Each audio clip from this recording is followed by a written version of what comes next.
Renato, señorita Alondra, hay que ver varias caritas.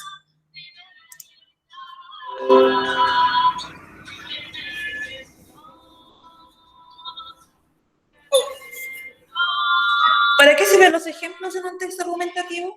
¿Nos ayudan a entender de mejor manera? Ya, entender de mejor manera para, ¿no es cierto?, para el receptor. ¿Algún otro pensamiento, alguna otra idea del por qué utilizan ejemplos? Profe, ¿qué página era? Página 196. Pero estamos revisando algunas preguntitas del texto anterior. Yo, profe, Dígame. sirven para entender la diferencia y conceptos de la razón y los sentimientos en experiencias que vivimos. Ay, qué bonito. Baltasar, este año usted se va a llevar una medalla, ¿no es cierto?, al niño más responsable del planeta.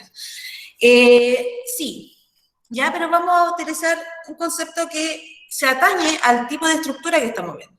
¿Para qué sirven estos ejemplos? En general, los textos argumentales. Profe, esto es la actividad de la semana pasada, ¿cierto? Exactamente. La actividad de la semana pasada, la que usted tenía que guardarla en su computador y no enviármela. Esa. Por si acaso. ¿Para qué sirven, chiquillos? Súper fácil. Sirve para argumentar las experiencias de vida, los ejemplos, los argumentos sujetos a una autoridad, sujetos a una institución reconocida. Sirven para argumentar la postura del autor. Para eso sirven los ejemplos, nada más que para eso, para poder argumentar la postura del autor. Efectivamente, ¿no es cierto?, lo que respondió Baltasar está bien, solamente agregar que lo que hace es argumentar. ¿Para qué? Para que se adhiera el receptor a lo que yo estoy exponiendo. Y no solamente se adhiera, sino que comience a cuestionar, ¿no es cierto?, el tema. ¿Emoción o razón? Eso. ¿Ya? Y ahora vamos a leer este segundo texto. Este segundo texto que nos habla sobre la misma temática. Recuerden que estamos hablando pasión o razón, ¿ya? Y nos dice, tus decisiones son más emocionales que racionales, aunque no te des cuenta. Tenemos que estar muy atentos a la lectura, porque aquí todos vamos a leer, ¿ya? Partiendo por mí y luego viene otro. ¿Nadie más habla? No.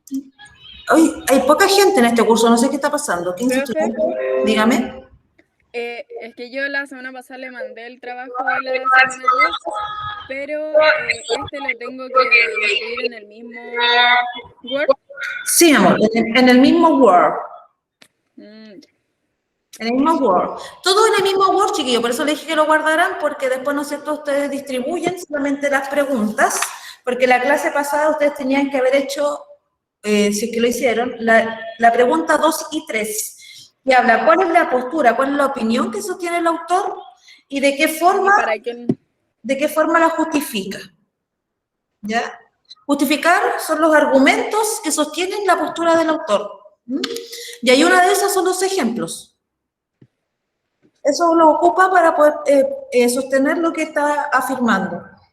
¿Y para qué se utilizan la primera persona plural y las preguntas ¿para qué se utilizan la primera persona plural y las preguntas en el texto? ¿Para qué funciona, chiquillos, cuando yo hablo de forma plural, incluyo a todos?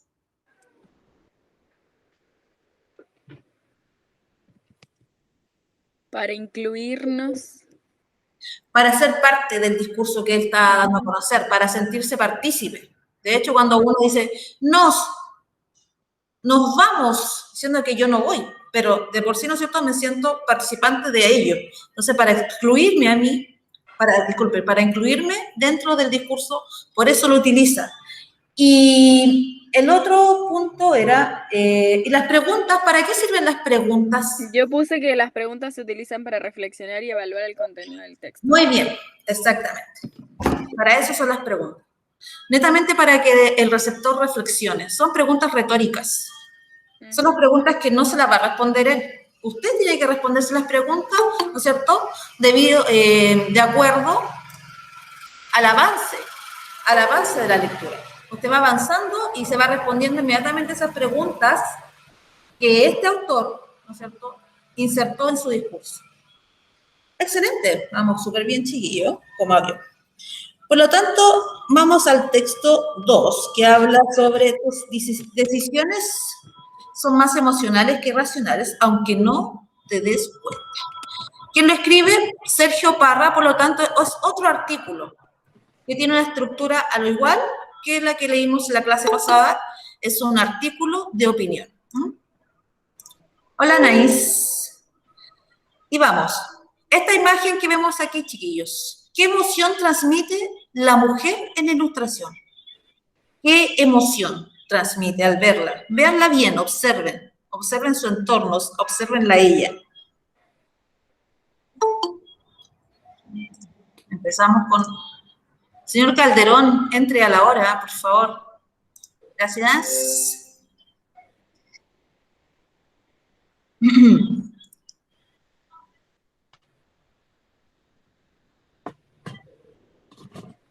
¿Cómo ustedes observan? O sea, no cómo, sino, ¿qué observan a través de ese rostro, de esa postura? ¿Qué está transmitiendo esta mujer? Que está como en un lugar que no como que está, pero no está. Como está, como no está. Es como inestabilidad, ¿ya? ¿Quién me estaba hablando? La Tamara. Yo. No sé, ya, no sé quién yo. A mí como que me transmite soledad, como que a pesar de que está rodeada de gente, como que se siente sola. Entonces, ¿cómo afecta el entorno a la persona? ¿Afecta emocionalmente el entorno a la persona? Sí. ¿Sí o no? Entonces, si nosotros vamos más allá de lo que esta mujer transmite, que no sé, como inestabilidad, como que está como no está, ¿cierto? Soledad, me dijo alguna chica. Claro, o sea, porque el entorno, de por sí, ¿no es cierto?, te entrega lo que tú transmites. ¡Uy! ¿Quién es ahora? Natalie, te va a golpear. Entra la hora, Natalie. Entonces tenemos claridad que el entorno afecta nuestras emociones. Y lo que conversamos, otro más. Y lo que conversamos la otra vez, que en realidad no solamente afecta tus emociones, sino también afecta tus decisiones. El entorno afecta tus decisiones. Tus experiencias, ¿no es cierto?, te hacen tomar decisiones futuras. ¿Cierto? Cierto. Entonces, vamos aquí. Qué linda la imagen, me gustó. Así como, ¿dónde estoy? ¿Quién soy? Ah, ya. Dice, hace unos pocos años, el neurocientífico Antonio Damasio realizó un descubrimiento extraordinario acerca del funcionamiento de nuestro cerebro que empezó a derribar la idea de que somos racionales al tomar decisiones. Empezó a derribar la idea. O sea, empezó, ¿no es cierto?, a destronar esta idea de que somos racionales al tomar decisiones. Damasio estudiaba a las personas con daño en la parte del cerebro donde se generan las emociones, descubriendo que parecían normales, excepto por dos cosas. La primera, que eran incapaces de sentir emociones. Y la segunda, y más importante, que eran incapaces de tomar decisiones. Un pequeño resumen de lo que nos va a hablar. ¿Se dan cuenta? Entonces, este hombre estudiaba a las personas, o sea, hay un estudio científico aquí en este texto,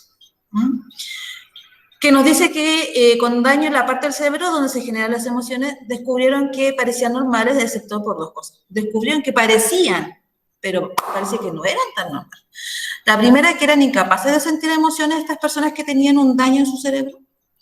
Y la segunda, que eran incapaces de tomar decisiones. Estas personas que sufren, ¿no es cierto?, un daño en la parte de su cerebro donde se generan las emociones. Creo que el lóbulo, o sea, la gente que estudia aquí, quiere estudiar ciencia, hay una parte del cerebro que genera todo, ¿no es cierto?, la empatía, tolerancia. La verdad que no me recuerdo, pero ¿alguien de ustedes sabe eso? ¿Que ustedes siempre están como interiorizándose la ciencia?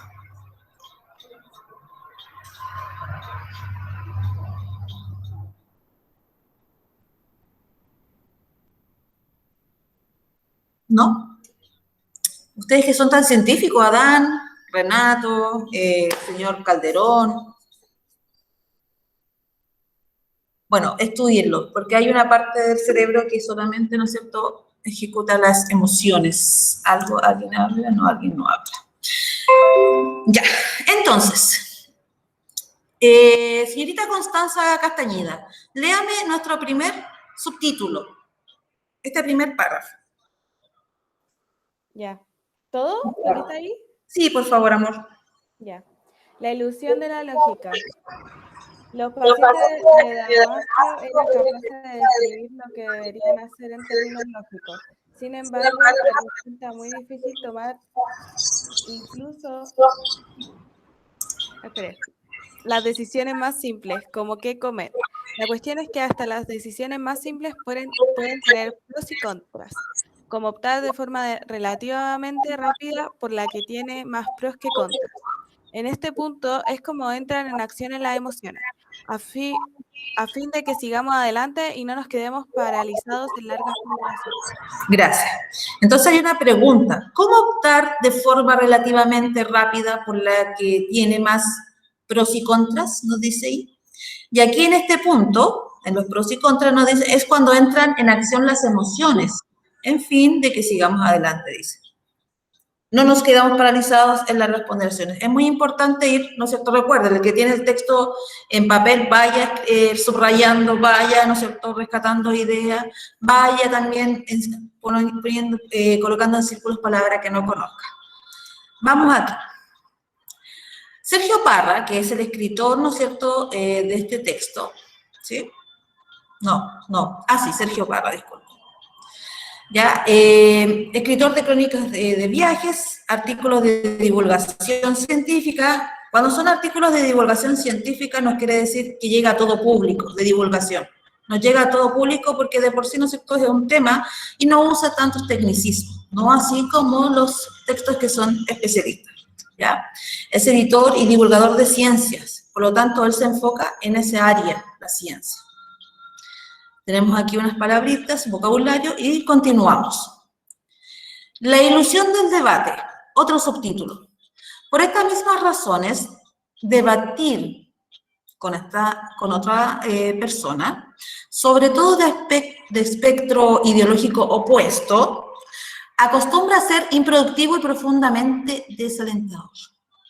De hecho, quienes basan su estrategia de debate en la lógica terminan confiando en suposiciones, conjeturas y opiniones.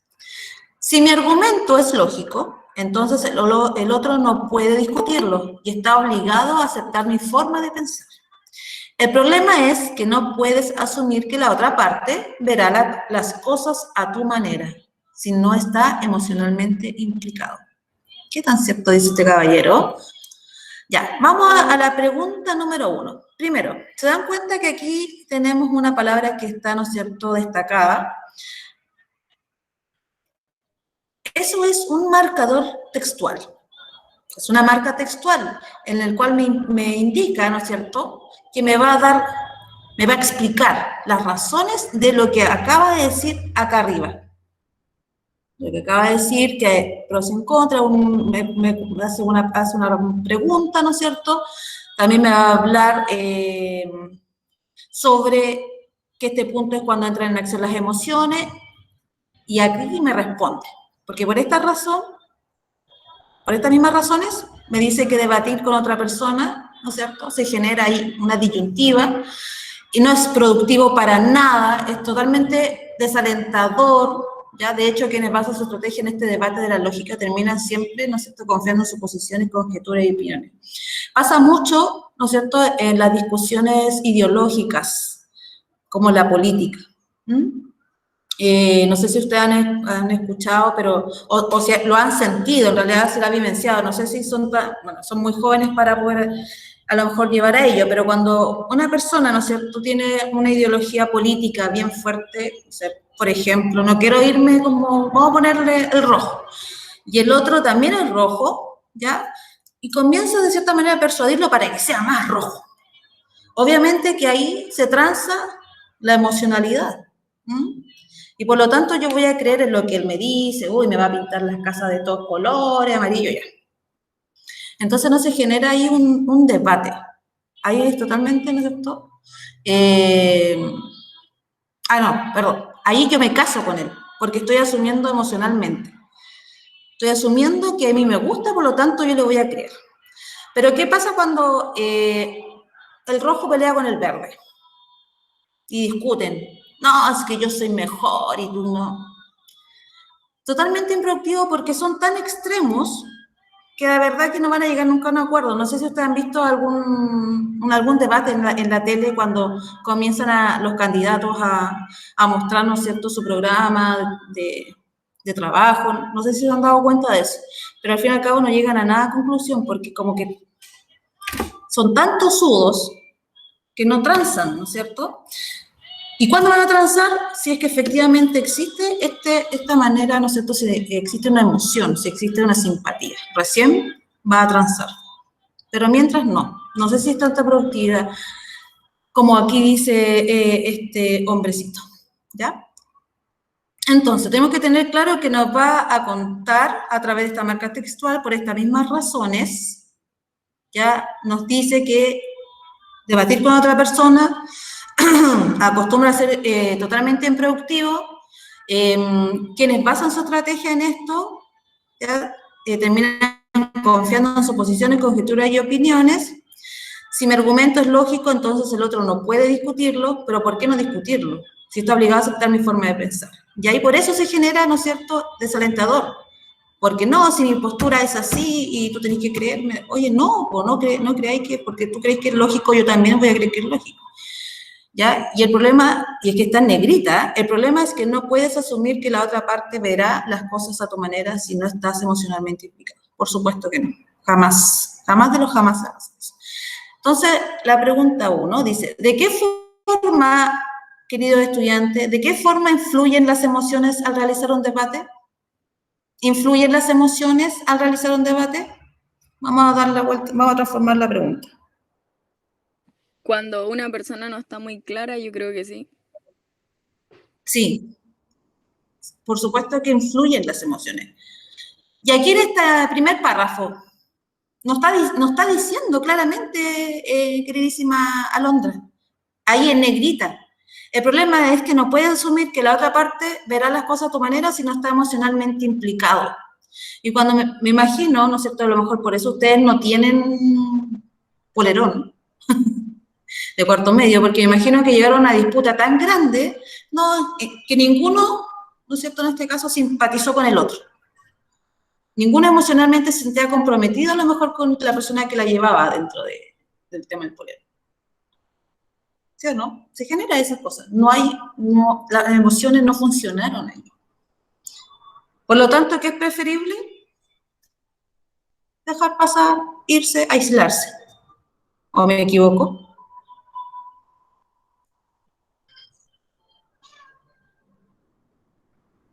¿Sí o no? Pero debátanme, pues chiquillos, díganme, profesores sí, profesores no. No se equivoca, no se equivoca. Exacto, eso es lo que nos está diciendo aquí en este primer párrafo. ¿Quedó claro como el agua? Sí, quedó claro como el agua. Mientras yo no simpatice, ¿no es cierto?, no voy a compartir con el otro. Así de simple. Nuestro cerebro, dice nuestro cerebro, sobre todo en un entorno social, no es una máquina analítica, sino un órgano que tiende a la fabulación. Nos gustan las historias, tanto explicarlas como recibirlas, y faltamos a la verdad en aras de que las historias tengan sentido. O sea, faltamos a la verdad, mientras tengan sentido, da lo mismo, tanto para nosotros como para los demás. Un debate es un intercambio de emociones en un caldo de cultivo social, no un análisis racional, nos dice aquí el texto. Y la pregunta 3. Me parece que esto está mal editado. Pregunta 2. ¿Qué sentido tiene la expresión caldo de cultivo social? ¿Qué sentido tiene la expresión caldo de cultivo social? Allí cuando uno dice caldo de sentido social.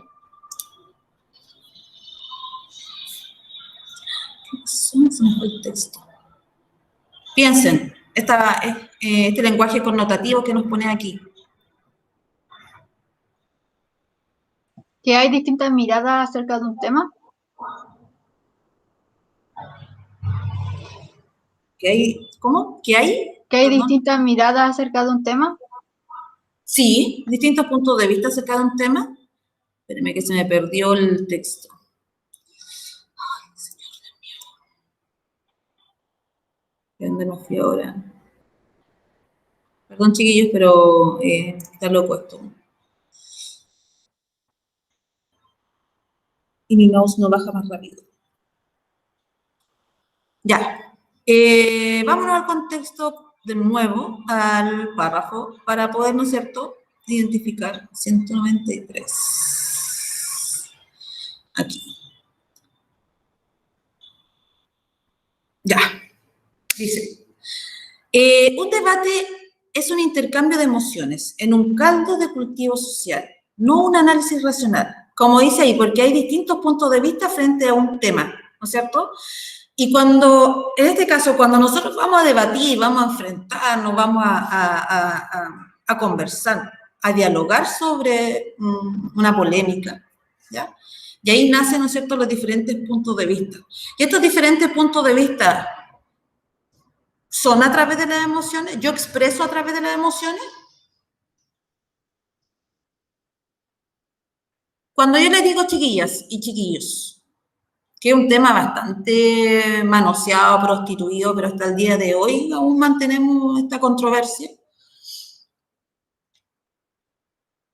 Y justo lo voy a sacar a la palestra. La pastilla que estaba en mal estado y estas chicas se las tomaron, las pastillas anticonceptivas. Ellas, algunas, piden abortar, porque dicen que es la culpa del Estado. Cuando ustedes generan opiniones frente a lo que les estoy comentando, ¿lo trabajan de forma racional o lo van a dialogar de manera emocional? Conversemos, debatamos este tema. Emocional, profe. Exactamente. ¿Por qué emocional? Porque imagínese cómo debe estar sintiéndose ella, que se tomó la pastilla y aún así estaba mala la pastilla. Debe estar como destruida. Uno se pone como en los zapatos de ella. En este caso, claro, uno empatiza con la situación. Entonces, es obvio, por eso ahí nos dicen, no hacemos análisis racional, porque trabajamos bajo nuestras emociones, es como lo que comenzamos viendo. El entorno afecta a por supuesto, nos afecta. Cuando hay una persona que piensa distinto a mí, yo intento ganar, ¿va a ser infructuoso? Sí, va a ser infructuoso, ¿cierto? Porque si no simpatizo con él nunca, y más que nada se dan las ideologías morales y políticas, no fuimos a la vez.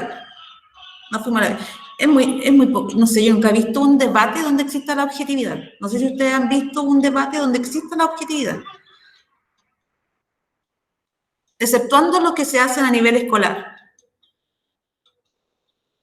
Pero cuando sale en la televisión los presidentes, o los futuros presidentes, o, ¿no es cierto?, distintas entidades que son representantes, la salud, la educación, la objetividad se pierde. Bien, entonces la pregunta número 2 que aquí dice, ¿en qué sentido tiene la expresión? Lo que dice, ¿no es cierto?, nuestra querida Tamara, ¿cierto? ¿Qué sentido tiene? Que se generan distintos puntos de vista de un solo tema. Caldos de cultivo social. Imagínense esa cazuela o esa sopa llena de arroz, ¿no es cierto? Todo mezclado. Bien. Continuemos. Y, señor Martín García, le voy a dar la palabra. Cuando dice a esto se suma, que es otro marcador textual que me va a entregar más antecedentes, más argumentos. Martín García.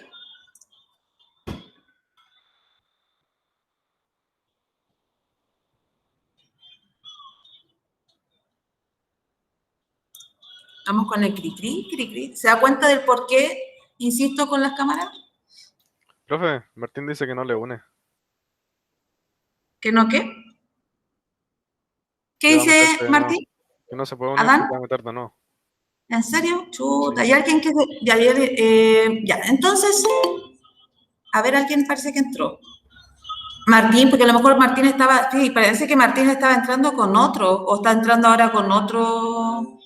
con otra cuenta. Recuerden que tienen que entrar con la cuenta del colegio, por si acaso. Ya. ¿Qué pasó, Eh, profe? Ahí me unió. Sí, Martín, Mm, lo estaba pelando. Necesito que me lea donde comienza esta marca textual, donde me vas a seguir agregando, ¿no es cierto?, información. ¿Dónde no le veo el mouse? A esto, ahí donde dice, a esto se suma. Ah, Aquí, ya, por favor, muchas gracias. el tiro.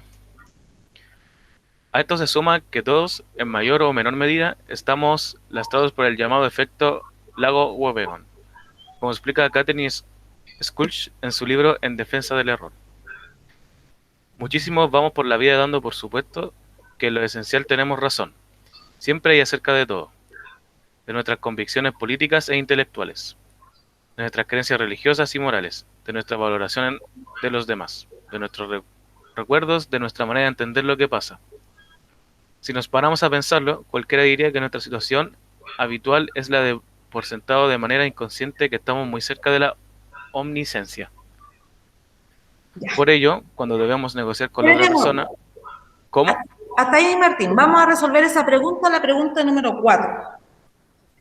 Bueno, que en el texto está como la pregunta 3, ¿ya? Porque ahí hay un problema que faltó luz. Pregunta 3. ¿Por qué el efecto Lago-Webern podría ser un problema al tomar decisiones?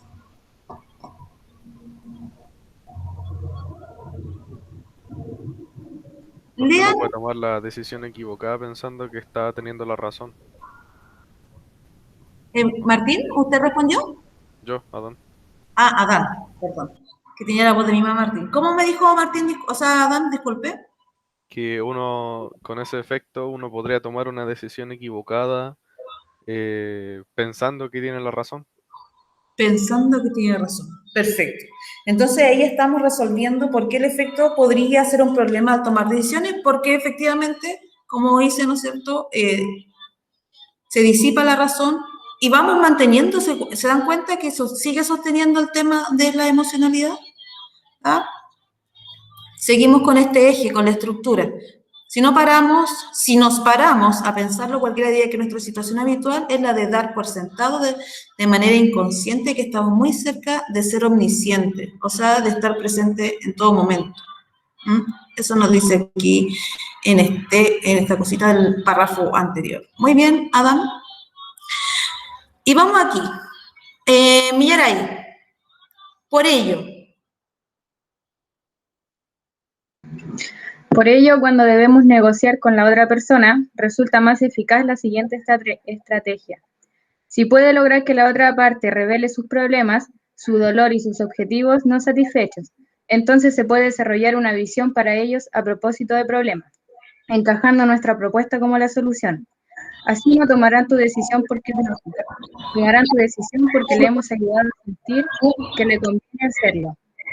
Pero eso no quita que probablemente estamos otorgando un exceso de importancia a la capacidad esclarecedora del debate en sí mismo, por muy moderado que sea, como describió Philip Roth en Pastoral Americana. En cualquier caso, sigue siendo cierto que de lo que se trata en la vida no es de entender bien al prójimo. Vivir consiste en malentenderlo. O sea, en cualquier caso, sigue siendo cierto que de lo que se trata en la vida no es de entender bien al prójimo, vivir consciente en malentenderlo una vez y otra y muchas más, y entonces, tras una cuidadosa reflexión, malentenderlo de nuevo. Así sabemos que estamos vivos porque nos equivocamos. Uy, no creí que iba a terminar el texto así, tan inconcluso. Bueno, ahí... Sí, la verdad que lo dejó como decía de ustedes, pero en este caso estamos claros cuál es la postura de nuestro autor. ¿Cuál es la postura del autor?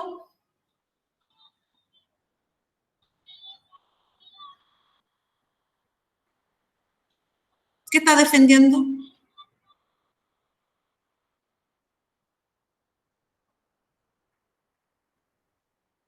La emoción. Fíjense, claro, pues, o sea, tenemos un concepto claro, la emoción. Fíjense aquí, en el subtítulo, la ilusión, me está hablando, la ilusión de lo que yo creo que es la lógica. Y por eso, ¿no es cierto?, nos hace aquí esta pregunta retórica. ¿Cómo optar de forma relativamente rápida por la que tiene más pros que contra? Entonces, en este punto que él se cuestiona es cuando entran en acciones las emociones, a fin de que sigamos adelante. O sea, cuando tú te ves, ¿no es cierto?, afectado, apelas a las emociones y nos quedamos paralizados en largas ponderaciones. Entonces, allí comienza otro subtítulo, la ilusión del debate. Está hablando de la ilusión de la lógica, que es muy breve, por lo tanto, no hay lógica. Y me estaba, ¿no es cierto?, llevando a la ilusión del debate, la ilusión, que yo creo que estoy debatiendo. Creo, pero no es un debate. No es un debate porque si yo, ¿no es cierto?, en este caso no estoy emocionalmente implicado, nunca voy a, ¿no es cierto?, a poder estar cercano a lo que él me está tratando de convencer o persuadir. Y ahí también, ¿no es cierto?, quienes se basan en su estrategia de debate la lógica, quienes debaten, ¿no es cierto?, según la lógica, terminan confiando en suposiciones, conjeturas y opiniones. Terminan confiando. Es cuando se genera el debate del COVID. ¿Cuántos muertos llevamos? Cuando queremos creerle al Ministerio de Salud, nos dice, no, si tenemos controlada la pandemia y la cuestión. O sea, imagínense de quién vienen, de una persona que supuestamente es el representante de salud, que él sabe, porque no es cualquier persona, es un médico. O sea, encima, ¿no es cierto?, es profesional del área. ¿Y qué terminamos, ¿no es cierto?, confiando en lo que dice en realidad, porque es la lógica, pero no, porque él trabaja emocionalmente implicado con su partido, en este caso con el gobierno. Eso para que tomemos la diferencia. Entonces aquí claramente en todo el texto me está diciendo que efectivamente el ser humano trabaja a través de la emoción, así de simple, trabaja a través de la emoción. Y este final totalmente cuenca. Entonces nos deja abierto a que tenemos que seguir tolerando. Ahí si sigamos tolerando, sigamos malentendiendo una y otra vez, y atrás siempre invitando a la reflexión, pero no importa, nuevamente malentendemos y así vivimos, y así estamos, y por eso nos equivocamos también. ¿Ya? Entonces, la pregunta 1, después de leer la lectura, me dice, haz una breve ficha por cada texto leído. Una breve ficha por cada texto leído. Por lo tanto, allí usted coloca en un espacio, no sé, pone una tabla, ¿ya? Texto 1. El autor. ¿Quién es el autor del texto 1? ¿Qué tema trata? ¿Cuál es el tema, no es cierto?, que aborda este texto. Texto 1. Lugar de publicación. Eso siempre está al finalizar el texto. Lugar de publicación. Y por último, ¿a qué público va destinado? Y lo que hizo en el texto 1, lo hace en el texto 2. ¿Quién es el autor? ¿Qué tema aborda este texto? Lugar de la publicación y a qué público va destinado. ¿Estamos claros? Que es un público, cualquier público, porque es divulgativo. Cualquier público, ¿no es cierto?, puede leer y entender. Y el texto 2. ¿Qué citas y fuentes se mencionan en el texto? Eso es lo que me pregunta del texto 2. ¿Qué citas y fuentes se mencionan en el texto y para qué me sirven estas citas y estas fuentes?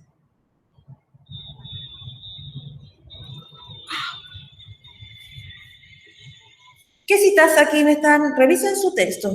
¿A qué cita el señor Sergio Parra para defender su postura? Citó a Philip Roth en La Pastoral Americana. La pastoral americana. Eso está... acá.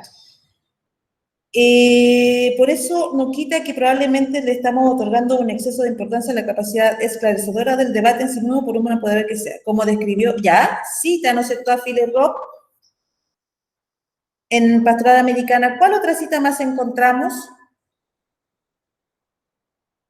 ¿Que nombre a alguien?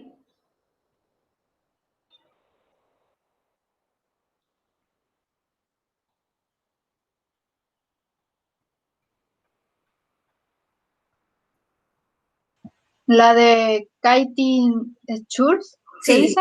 muy bien. Ahí tenemos otra cita. ¿Ah?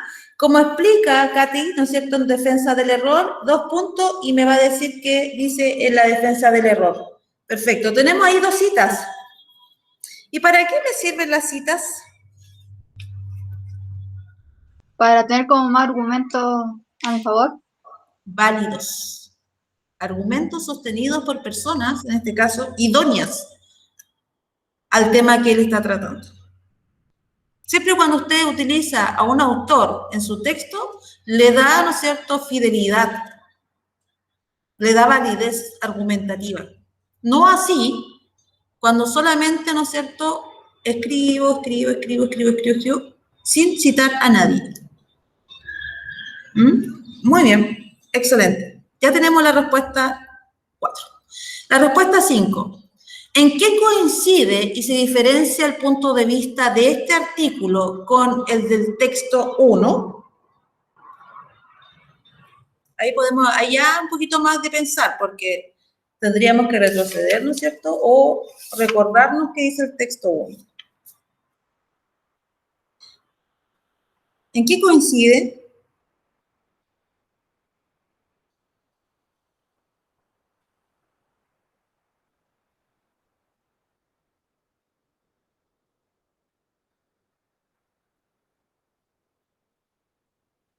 ¿Qué hablan los dos? ¿De qué hablan los dos? Sabemos que hablan de la emoción y el otro. ¿Qué dice el título del otro?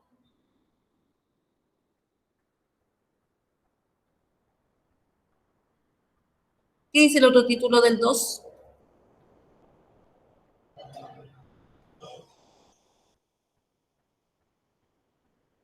El equilibrio emoción-razón.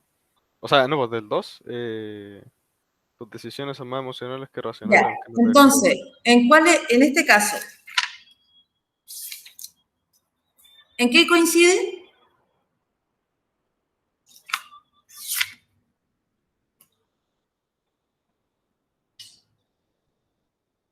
¿Estos 2 textos de qué nos está hablando? En que los dos hablan de que la emoción y la razón tienen su punto fuerte en los debates.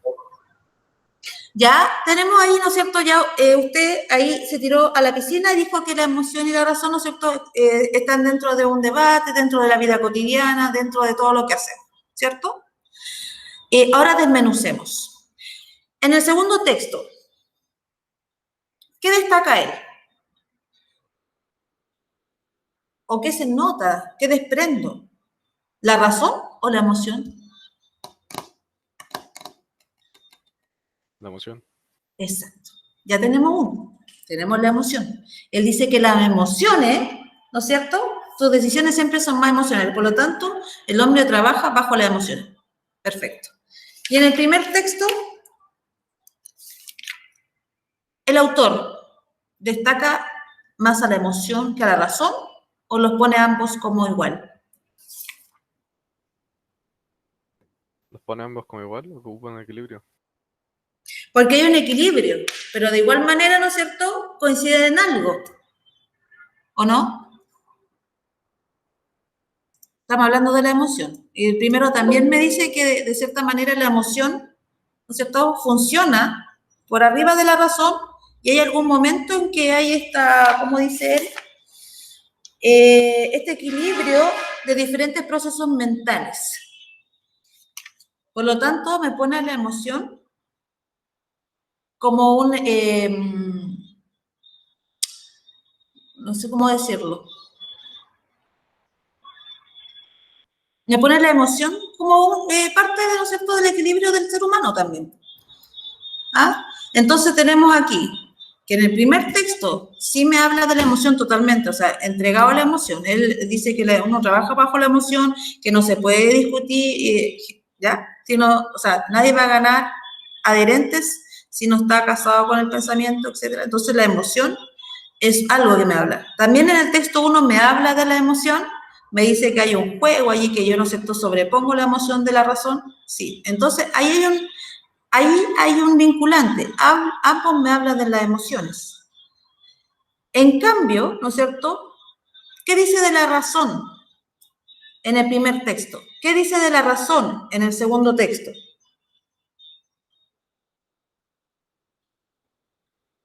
De ahí, ¿no es cierto?, ya, para eso necesitamos la reflexión, la lectura nuevamente quizás, porque allí la razón, ¿no es cierto?, hace un juego distinto en el texto 1 que en el texto 2, ¿o no?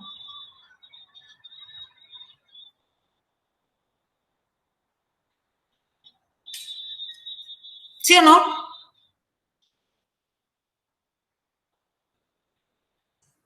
Pongámoslo así. Señorita amorosa, o cualquiera que quiera responder mejor.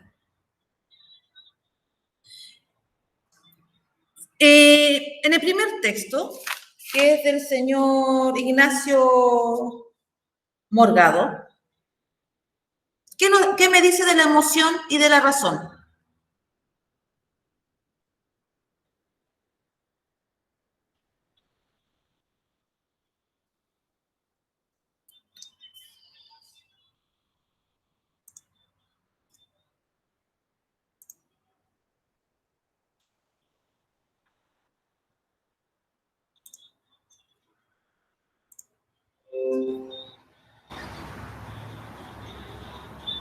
Solo lean, ahí donde, de Ignacio Morgado, solo lean el primer párrafo después del título, la bajada.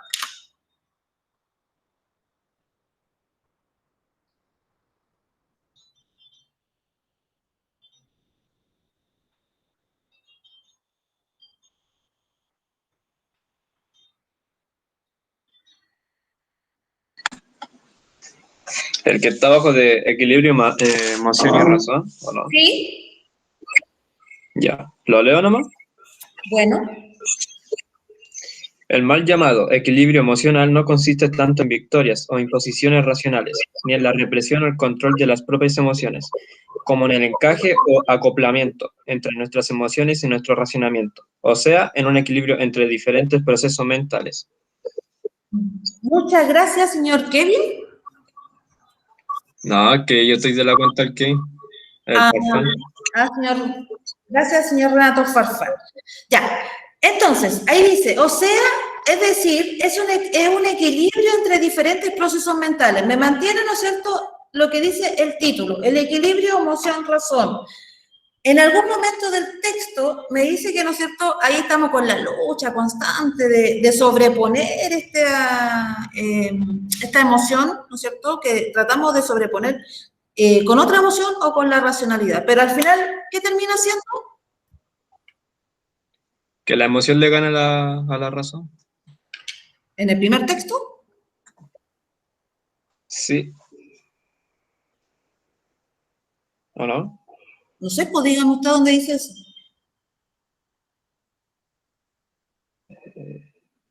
Pero deje buscarlo, espera. Búsquenlo. Principalmente, chiquillos, para poder, ¿no es cierto?, hacer la reflexión un poquito más allá, sosteniéndome de algo tan básico,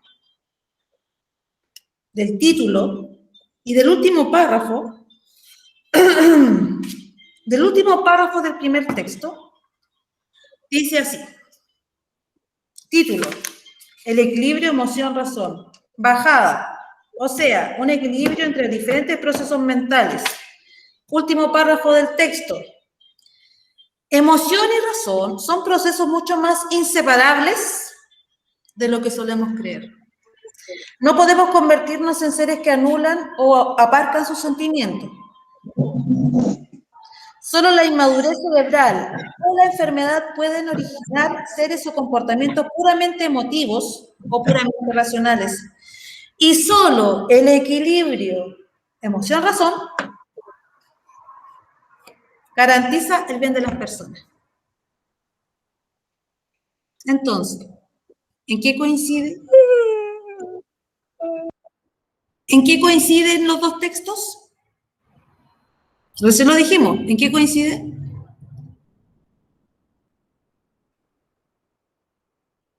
En las emociones. Ya, perfecto. Muy bien. ¿En qué coincide? Que ambos comparten el mismo pensamiento, que las emociones, ¿no es cierto?, son preponderantes dentro del ser humano y que de por sí, ¿no es cierto?, son vinculantes para las acciones futuras. ¿Ah? Yo funciono a través de las emociones. Actúo. Elijo mi camino. Decido. Sin embargo, ¿no es cierto?, el primer texto me dice que hay unos procesos mentales, una cosa loca, un juego, me dice, que al fin y al cabo, ¿no es cierto?, para garantizar el bienestar del ser humano, existe este equilibrio. Y por eso les dije, tomemos lo que dice la bajada, el título y el último párrafo del texto. Solo el equilibrio emoción-razón garantiza el bienestar del ser humano. ¿Y en qué se diferencia? Porque el texto 2 me dice todo lo contrario. ¿Qué me dice el texto 2 de la razón? ¿Me dice que hay un equilibrio? No. No. Por lo contrario, dice que predomina más la emoción. Exactamente. Y ahí está la diferencia, ¿cierto? ¿Coincide? Sí, coincide que ambos, ambos dicen que las emociones son importantes. Pero la diferencia, ¿no es cierto?, en que en uno funciona ciertamente como un choque, una piedra, y el otro no hay. Las emociones están sobre la razón.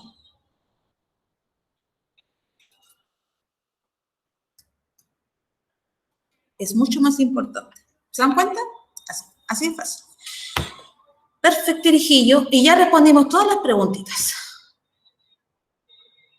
Y nos vamos, creo que parece que sí, hice que hicieran la pregunta 6. La pregunta 6 dice, evalúa los argumentos de ambos textos considerando los datos que utilizan.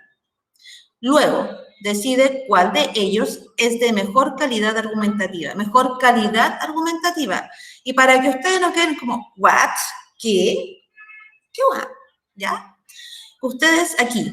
¿Cómo evaluar la calidad de la información de un texto? Pues aquí lo entrega todo, esto es maravilloso.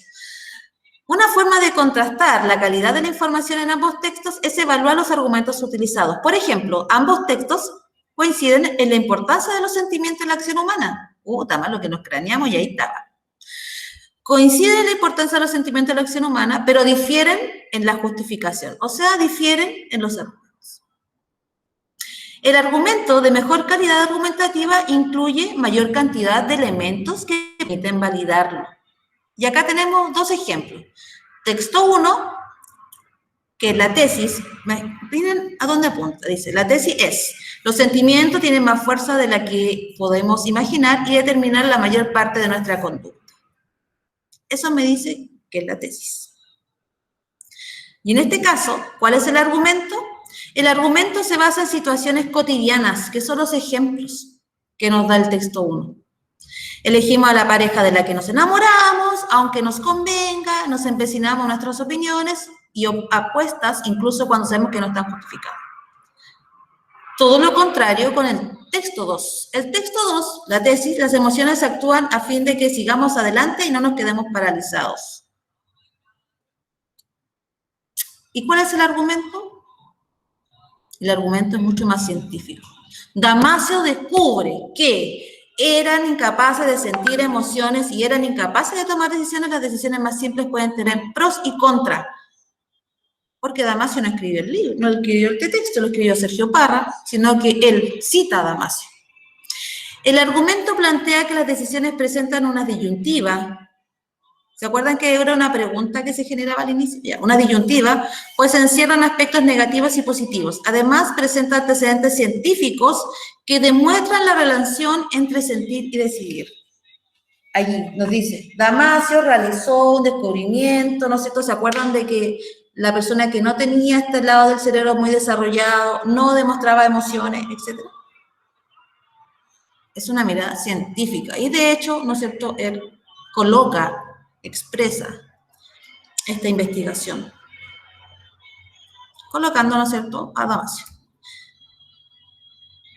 Entonces, ¿cuál es aquí? ¿Cuál es el que tiene, donde a mí me permite más convencerme? Donde yo, en este caso, ¿no es cierto?, es el receptor, me entrego, me convenció. No solo me persuadió, sino me convenció.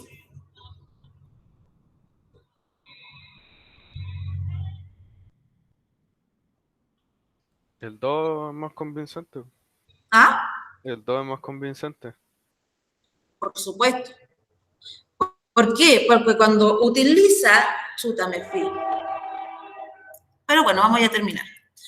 Porque cuando utiliza argumentos científicos, cita, y si se dan cuenta, creo que en el primer texto tampoco cita a alguien, solamente se basa su argumento en historia, narración, en explicaciones, en cotidianidad, pero en ninguna parte necesita a alguien. Entonces, cuando utiliza, ¿no es cierto?, algunos investigadores, entidades que tienen 100%, ¿no es cierto?, que ver con lo que él está hablando, inmediatamente le damos validez al argumento. Y por eso siempre, ¿no es cierto?, se tiende a enseñar al estudiantado los tipos de argumentos para que vea cuál, ¿no es cierto?, tiene mayor fidelidad y se busca la información que sea más fidedigna. Y así, queridos estudiantes, hemos terminado la clase maravillosa y ya hicimos toda la tarea. Entonces, ¿qué es lo que tienen que hacer ustedes? Evalúan los argumentos de ambos textos considerando los datos que utilizan. Luego, decide cuál de ellos es de mejor calidad argumentativa y ustedes allí justifican el por qué creen que es de mayor calidad, validez argumentativa. Por todo lo que hemos conversado. Miradas científicas, citas, ya de personas idóneas con el tema. Si gustan, pueden colocar la cita allí también para justificar su respuesta. En el texto 1, ¿qué es? Ejemplificar con la cotidianidad. De cierta manera, cuando uno ejemplifica con cotidianidad o narra, como que no se le da tanta credibilidad. Es como Guarelo con sus columnas de opinión. ¿Ya? Eso pues, chiquillos. ¿Alguna pregunta, duda? Ya nos hemos ido al Cerdonio con la clase para variar. ¿Alguna pregunta, duda? ¿Pregunta, dudas, chiquillas, chiquillas? No me cargué. Ninguna. Quedó más que claro, ¿cierto?